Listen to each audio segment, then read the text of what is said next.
This is Training Insights, episode 16.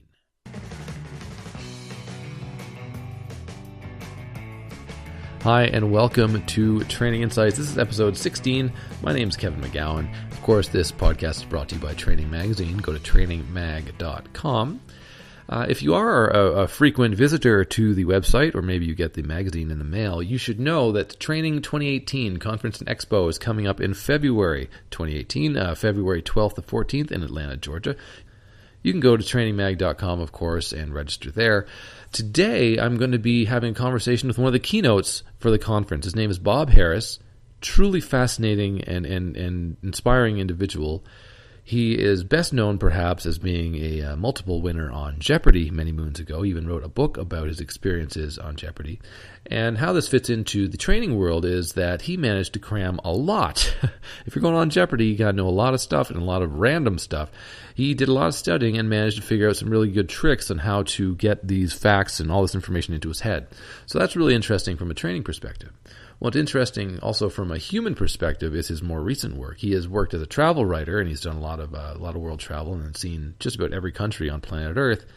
However, more recently, he has been involved with Kiva, and he has actually been doing lots and lots of these microloans. I'm sure you've read about that or heard about that. Hopefully, you're involved in contributing to doing some microloans too.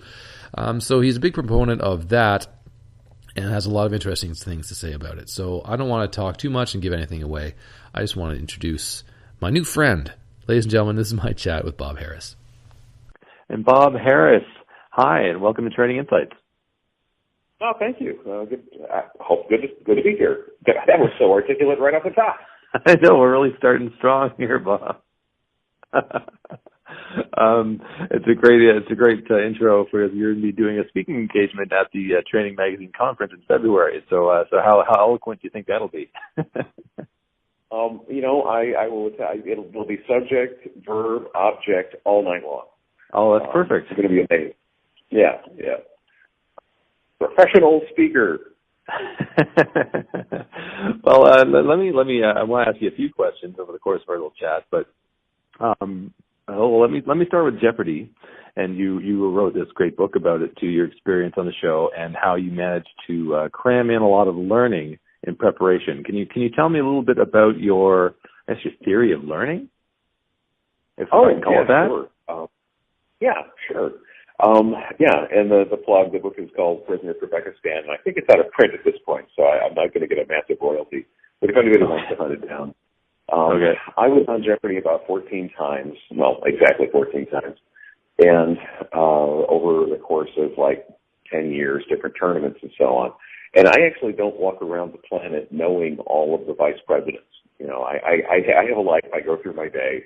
I don't actually know all the Shakespeare characters at any given time. So when they've called me for the show, I actually have to put all that stuff in my head again. And it's more familiar with repetition, the way any sort of learning is.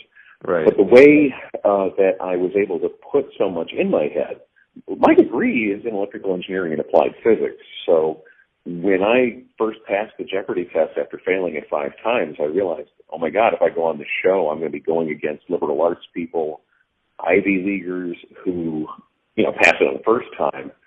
What do I do?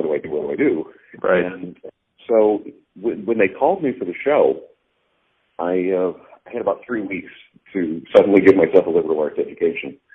And so I spent the first week of it actually getting every book I could on the research that existed at the time, 1997, on memory skills and how knowledge acquisition actually works and how does the brain actually record memory. And then I spent the last couple of weeks using some of the techniques. In the brief period of time that we have here, and I've done lots of college talks about this stuff, like for orientation, they've had me in at places, now you're here to learn, here's how.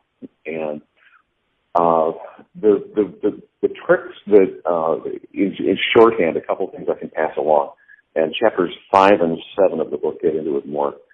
One is this thing called state-dependent retrieval, which is you remember stuff better in the state or surroundings where you learned it in the first place. Right. And we all have this experience in our ordinary lives. You visit your hometown for the first time in 20 years. If somebody had asked you to map it before you went, you wouldn't know how. but you go back and you just know your way around because all of the physical, visual, olfactory cues and so on just trigger the parts of your brain that are attached to those memories, and all of a sudden you know your way around.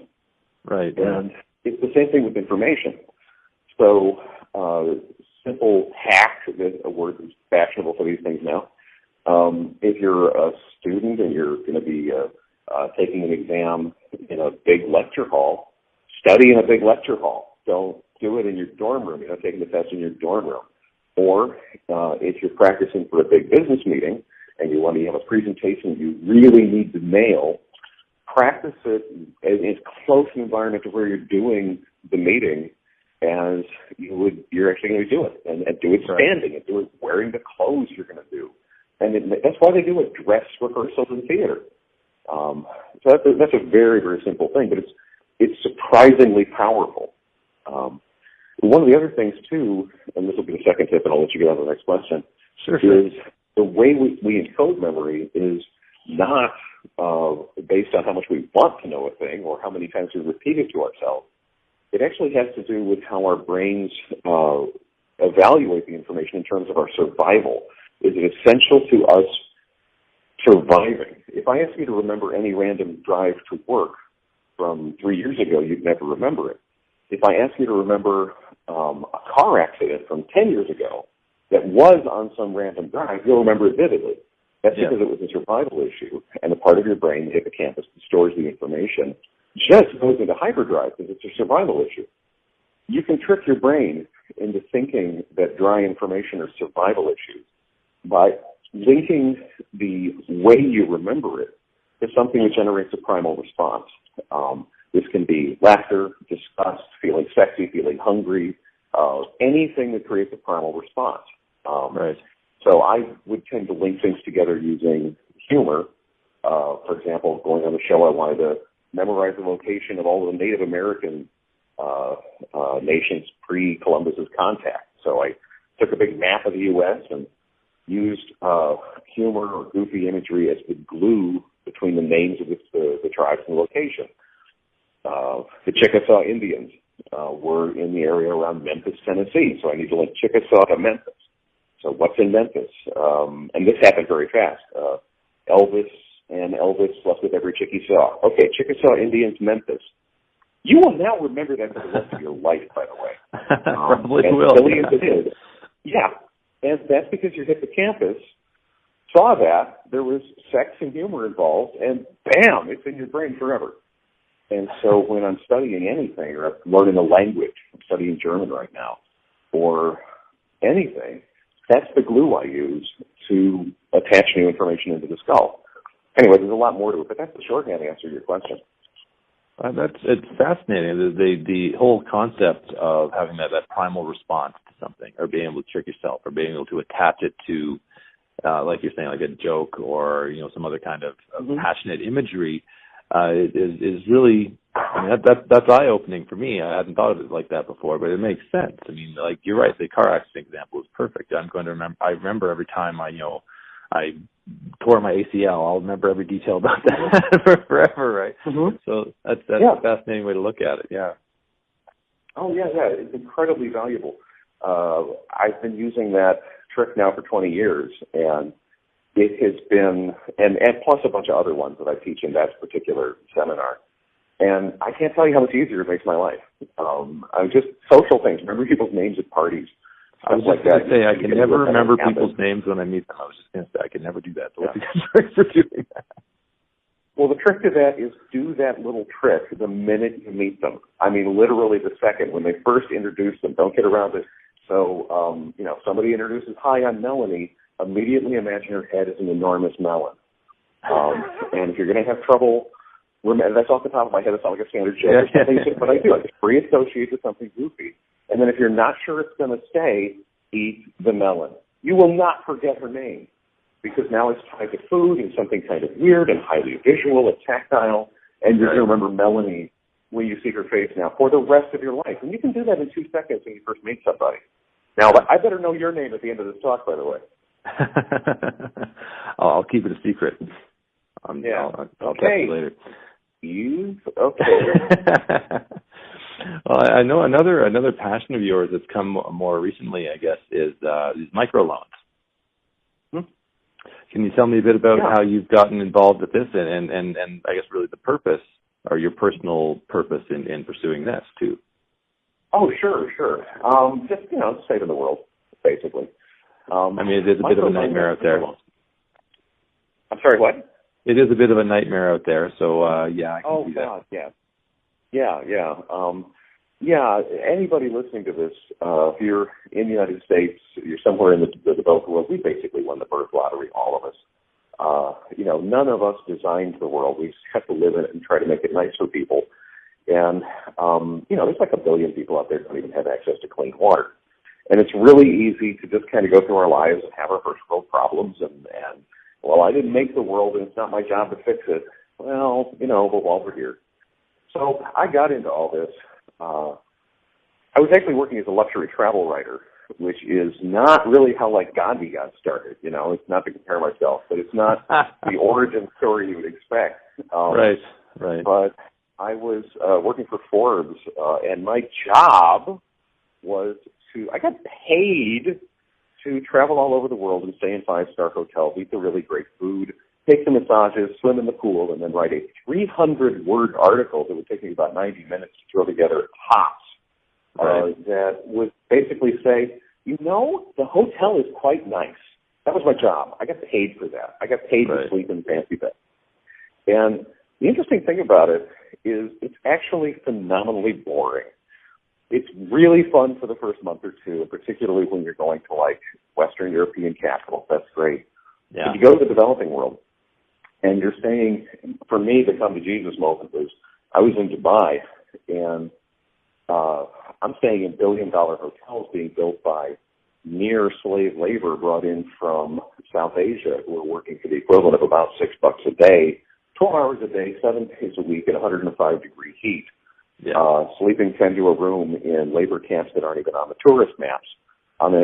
These guys are being literally worked to death, and caskets go back to Nepal and India and so on a daily basis.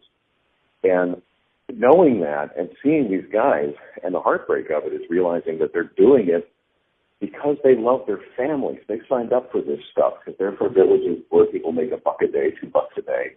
So if they can make $6 a day, live cheap, wire the savings home, and even with the horrendous gouging prices on the wire transfer and so on, they're able to get the money back to their families live better. So these guys are in hell because it's the best option they have for their kids to have a better life. And there's no way, as a decent human being, I could continue just walking past them on the street without wanting to just, I don't have words for what I was feeling. Yeah. So what do you do? So if I'm going to do anything about this, changing things in Dubai won't help because, well, it's a problem that exists in not only all the Emirates, but hell, we have this stuff all over the world. Bad as that sounds, we have a lesser version here of it here in the U.S. Just go to any home construction store and in a lot of major cities, and there'll be immigrants outside who are willing to work their butts off for $5 an hour under the table just because they need to feed their kids. It's a condition. It's a human thing. So for it to get better, the local economies have to be better at the source. You're going to have raise the economy, improve things in India, in Mexico, in other places so that people can thrive there. Well, how do you do that? Well, one approach that won the Nobel Peace Prize about 10 years ago is called microfinance, which is bringing the basic tools of what we can take for granted, credit and savings and stuff. But if you make $3 a day as a fisherman in Bangladesh, and you're really good at it, by the way, you've been doing it for 10 years, and you put food on the table, and it's a good, solid business, you spring a hole in that rowboat, and all of a sudden you need to patch it, and you don't have the money, you've got to get a loan.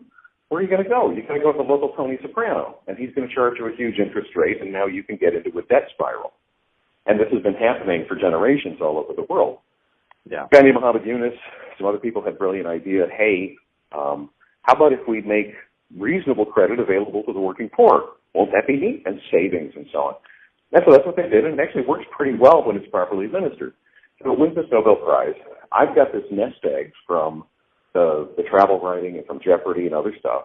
And so I was like, you know what? Maybe I'll take my money, and it was tens of thousands of bucks that I put into it, and I'll make microloans through. There's a charity called Kiva, kiva.org, Kiva.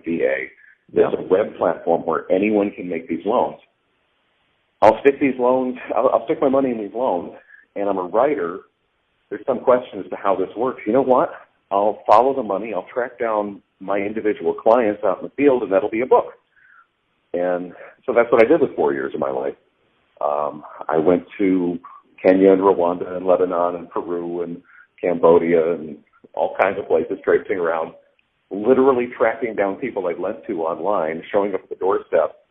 Hi, I'm Bob. I'm from Ohio. How are you? And they would, usually through a translator, and I wouldn't tell them I'm a lender because that would be gross. Right. But I would explain I'm a writer. I'm interested in your life. This was true. And what I found was not just that microfinance actually does work really well when it's done properly. It can be done badly, of course. I also found an unbelievable welcome at places I was afraid to go, places that I didn't know how it was going to go. Everybody's just trying to make a better life for their kids. And when you greet them on that level, things like languages and cultures and religions, they don't go away, but they diminish in significance.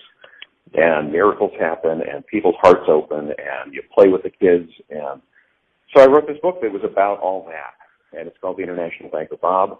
And if you run out and get it, I'll get 50 cents royalty or something. But it's 4 years of my life, and it's the best work I ever did. That's amazing and very inspiring. I have some, not certainly the level you've been, but I've worked with Kiva as well, and I find it, I mean, you're right, first world problems. Like, boy, my commute was terrible today because it was snowing here for the first time, right? Boy, that commute was terrible, and how will I go on? And then, you go and check your Kiva account, and you're like, yeah, okay, I'm an idiot. You have to kind of focus on what's important. And these folks are trying to do just that, and they need a helping hand, and that's the way to do it. Yeah.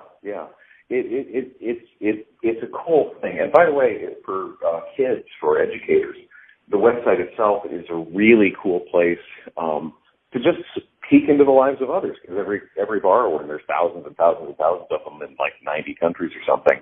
Yeah. You can see different lives. It's literally a window into the world. And they're all positive people trying to work incredibly hard to make better lives in places with challenges that, we don't even have to think about. You see courage, you see joy, you see strength, you see resilience.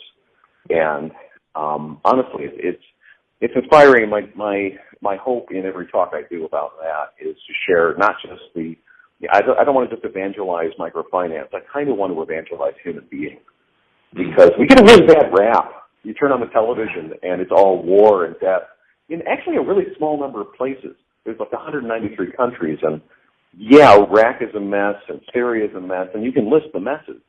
Yeah. But, even worst case, there's still 150 countries that, they'll share the cornbread, and it's all good. And I try to evangelize that as much as anything else, because that can also, people have that comfort level. It can stimulate investment. It can stimulate,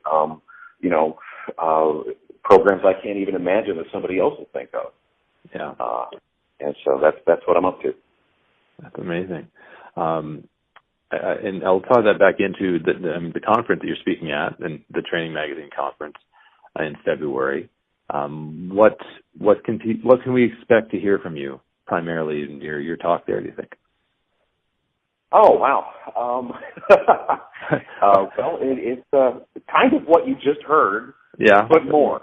But more, okay. To it. Yeah. I mean, I've had an incredibly lucky life. I'm 54 years old at this point, and I have managed to do virtually everything I ever set out to. My bucket list has gotten really, really small. So, and there are tricks to how I got there. One last thing I would want to leave your audience with here. This is really true, and people struggle to believe me when I tell them this. But all of the good fortune I've had And this is the travel writing and getting anything published, every job I've ever had, my friendships, my relationships, everything. I've spent time thinking about it, and every single one of these things tracks back to generosity. Either my own, and somebody returned a favor, or I helped somebody, or somebody was just being generous to me. And I was open to it and didn't ask a cynical question. I didn't say, oh, well, what do you want to get out of it? I just was able to recognize generosity and accept it. And that in our culture, which is so transactional and so based on, what is it, what's in it for me? Why are they saying that? Oh, if they're saying that, they must be trying to destroy somebody, whatever. Right. To actually really be open to the most generous part of your own heart and to be open to the most generous part of other people's hearts, even when you don't fully understand them and so on. That's hard. It's work. It's a challenge. But it also pays incredible dividends. It would have been very easy for me when somebody offered to, many times when I was out in the field in dangerous countries and somebody offered to help me out. I had always an evaluation. Am I safe? Can I do this? And there were a couple of times where my spidey sense triggered and no, I'm good, thanks. But almost always, with a little bit of openness and a little bit of, okay, how's this going to work? And then all of a sudden it's this transformative experience of being open to stuff. And my life has gone in directions. My dad worked in a plant for General Motors. My mother worked for $2.15 an hour in a five and dime in Ohio. Right. And with no qualifications, I'm a luxury travel writer at five-star hotels. I could tell you the whole story how that happened. It just came out of writing nice letters to other writers who I really genuinely liked, them being nice to me, and we're doing each other favors until all of a sudden this cool thing happens. And so I try to share that mindset because the details about microfinance, travel, business, that'll all change. But how we carry ourselves in the world is the lasting thing. So that's also what I really try to leave people with. Well, Bob, we can leave it there. I just want to say thank you so much. It's been a really inspiring conversation. But I'm really looking forward to your talk in February and at the training conference as well. So I want to say thank you so much for your time. Oh, Kevin, it's my see, I knew your name. Nice, you nailed it. Yeah, thank you. There I am. Hey, it's been a real pleasure, and I'm looking forward to doing it. It'll be really cool. Thank you, man.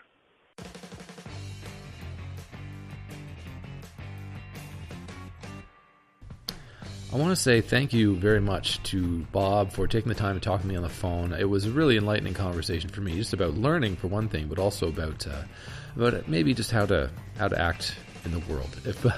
I know it might sound kind of corny, I hope it doesn't, but I think he's just a truly interesting and genuine person, and I think he can be a great example for a lot of us. So you have a chance to see Bob at the Training Conference and Expo, February 12th to 14th in Atlanta, Georgia. Go to trainingmag.com and you can register right now. Thanks again to you for listening. Thanks to Bob, and we hope to see you next time here on Training Insights.